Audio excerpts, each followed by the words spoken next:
the revolution of personal stories. We have seen how that's one story of Al-Hamza Al-Khatib, how to make the Syrian revolution.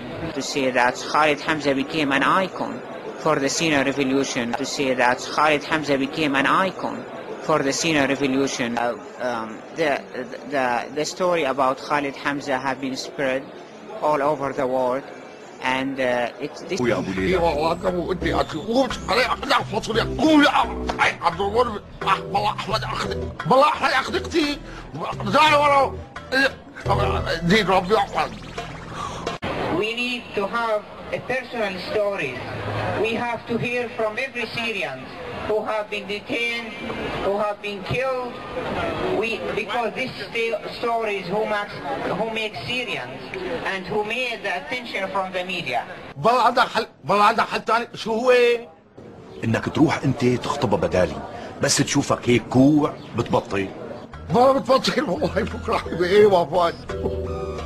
بعرضي انك كفر. This is why everyone has to task to contact with his relatives, with his family, to make such personal stories for everyone. And those stories who's make Syria right now, and we have to repeat that our call will prevail at the end. And God bless you. Thank you very much. معك ايه معك. اطلع على العضلات لك وليد انت والله راح تقيني يعني يا بكره ربي وبر شلون هيك انت والله ما عم تقلي. ليش ما عم تقلي؟ والله يا معلم ما بعرف بخجل انا يعني حتى اذا بدي احكي مع بنت والله بفوت 6000 حين. لك ما بدك خجل. طيب انا عندي اقتراح. اقترح معلم. اعتبرني بنت حلوه. مستحيل معلم. ليش فاوله؟ استغفر الله العظيم يعني معلم لانك سيد رجال. ايوه هلا فهمت عليك. لا حول ولا قوة الا بالله. شلون بدي يفهموا لك ديش هذا؟ لقيته استناني ولا الله يمضي هالنهار على خير. هاي والله مو انا. هاي Because these stories who make Syrians and who made the attention from the media.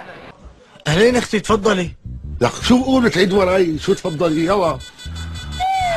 هاي حمار.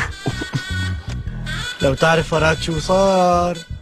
خلص شو بنام ورانا؟ نحن عم ندق حيط. مين قرب الحيط؟ حاج يا حرم. ام ليلى دخيلك يا ابو ليلى. هي طيب شي مرة راعي شعوري والله انا هلا حرمه ماني رجال. ابو ليلى. ام ليلى. ابو ليلى. حاضر رح لكم.